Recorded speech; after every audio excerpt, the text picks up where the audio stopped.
জাতীয়তাবাদী দলের ভারপ্রাপ্ত চেয়ারম্যান আগামী দিনে রাষ্ট্রনায়ক বাংলাদেশকে একটি নতুন রাজনীতি সেটা কি জনগণের সাথে থাকতে হবে, পাশে থাকতে হবে এবং দলের ভিতর যে গণতান্ত্রিক প্রক্রিয়া সেটা তিনি ফিরিয়ে নিয়ে আসছেন। তিনি ইতিমধ্যে বাংলাদেশের জাতীয়তাবাদী দলের যে সকল জায়গায় সকল কাউন্সিল হচ্ছে প্রত্যেকটা জায়গায় সম্মেলন এবং ভোটাধিকার সরাসরি ভোটাধিকার মাধ্যমে নেতা নির্বাচন করতে হবে।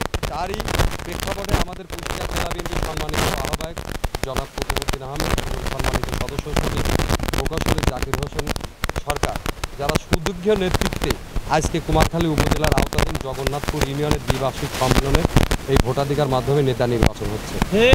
আপনারা দেখেছেন বিগত দিনে কিন্তু এরকম ভোটের মাধ্যমে নেতা নির্বাচন হতো না, দলের ভিতর আমাদের গণতন্ত্র চর্চা হতো। কিন্তু বাংলাদেশে এখন দলের ভিতর গণতন্ত্র চর্চারা বাংলাদেশ জাতীয়তাবাদী দল দীর্ঘ 17 বছর এই বাংলাদেশের মানুষ পতিত ফাঁসির সরকার আমলে কেউ ভোট দিতে পারেনি। আজকে সকাল থেকে যে উৎসবমুখর পরিবেশে যে ভোট হচ্ছে আমরা দেখে সবাই হতবাক। আসলেই এটা শুধু বিএনপি যারা করে তাদের জন্য এই ভোট, কিন্তু বিএনপি কেন সাধারণ কোনো মানুষই তো ভোট দিতে পারেনি। প্রত্যেকটাই ইউনিয়নবাসী সকলেই ভোট দিতে আগ্রহী, কিন্তু যারা ভোটার এবং বিএনপির যারা সমর্থক, বিএনপি যারা কর্মী, বিএনপির যারা নেতৃবৃন্দ তারাই শুধু এখানে ভোট দিয়েছে।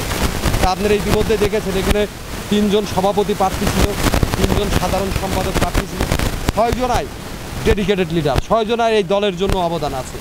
এটা যদি আমাদের থানা বিএনপি বা জেলা বিএনপির নেতৃবৃন্দদেরকে যদি বলা যেত যে আপনারা একজন সভাপতি সাধারণ সম্পাদক নির্বাচিত করে দেন, তারাও আমাদের মনে হয় পারত না, কারণ এত কেউ কারোর থেকে সবাই যোগ্য, এভরিবডি যোগ্য।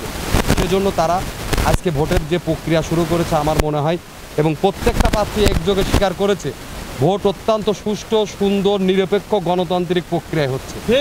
যে ফলাফলই হবে, যেই হবে প্রত্যেকেই মেনে নেবে, এটা আমাদের জন্য একটি শুভ লক্ষণ।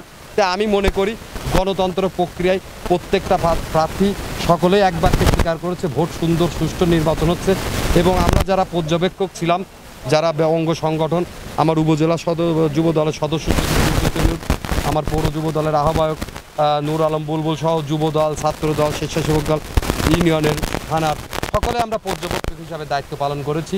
আমরাও দেখেছি অত্যন্ত সুন্দর সুষ্ঠু নিরপেক্ষভাবে ভোটটা হয়েছে, এবং যে ফলাফলই হবে সকলেই অকপটের ফলাফল মেনে নিয়ে আবার ঐক্যবদ্ধভাবে কাজ করবে, কারণ এটা প্রতিযোগিতা, এটা বিরোধিতা না।